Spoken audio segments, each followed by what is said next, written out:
cartan dhulka kora markuu korugu lalaayey garad faraxday iyo karuur kala maanaye isna kala hadhadha dhunkal kulankii goobeede ragow kibirka walagu kufaaye kala ogaada.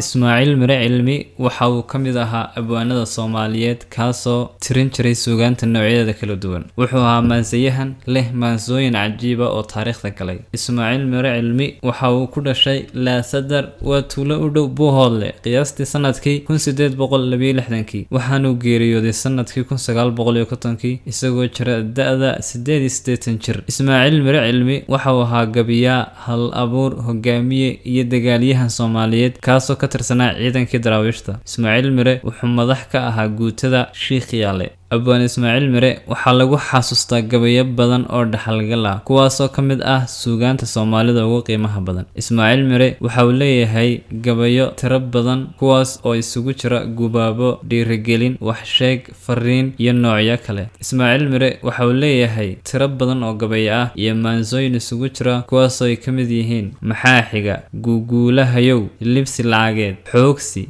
hashi markab, isma oga, annagoo taleexnaal, gelin dhexe, galow kiciye iyo qaar kaloo badan. hase haatee gabayga ugu caansan gabayada uu tiriyey abwaan Ismaaciil Mire waa gabayga halkudhigiis yahay ragow kibirka waa lagu kufaayay kaa ha la ogaado. gabaygaas oo ku soo baxay qiso aad iyo aad u cajiib. balaad keliyaha kuma jareen kii la quursaday ragow kibirka waa lagu kufaayay kaa la ogaado.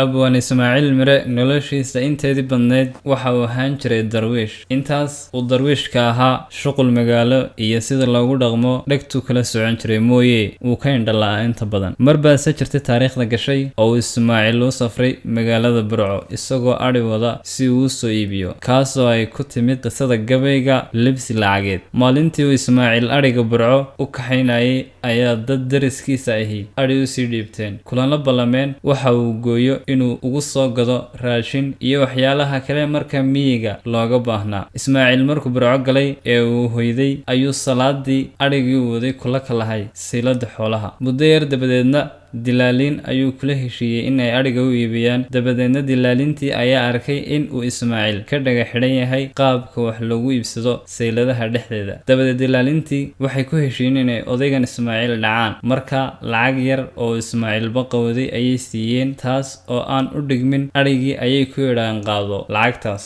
reerihii uu safray markii uu ku soo laabtay isagoo faramaran ayaa dadkii xoolaha lahaa Ismaaciil ka wareysteen xoolihii halkay mareen. marka isagoo ka waramaya waxa laga filayo iyo waxa uu siday u kala fog yihiin ayuu gabaygan yaabka iyo qosolka laba tiriyay kaas oo ah gabaygan libsi lacageed. abwaan Ismaaciil Mire Ilaahay naxariistii jannaha ka waraabiyay waxa buu ka qoray oo ku ururiyay dhammaan gabayadiisa iyo suugaantiisa qoraaga abwaanka hal abuurka Axmed Faarax Cali Idaaja. buugaas oo ku qoran afka Soomaaliga. abwaan Ismaaciil Mire Ilaahay naxariistii jannaha ka waraabiyay muuqaalkan aan ka diyaarinay intaas ayaan kusoo koobinaa iyadoo aanay noo suuragelin in aan helno macluumaad ka badan intaas maadaama uu gabayaagan waqtigiisu sii horeeyay. laakiin intaas ayaan kusoo koobsanaynaa muuqaalkan. barnaamijka waxaa isla socodsiinayay aniga Ridwaana. intaan barnaamijkan mid lamid ah ku kulmayno. wassalaamu calaykum waraxmatullaahi wabarakaatu iyo aragti dambe xiiso leh. nabadgelyo.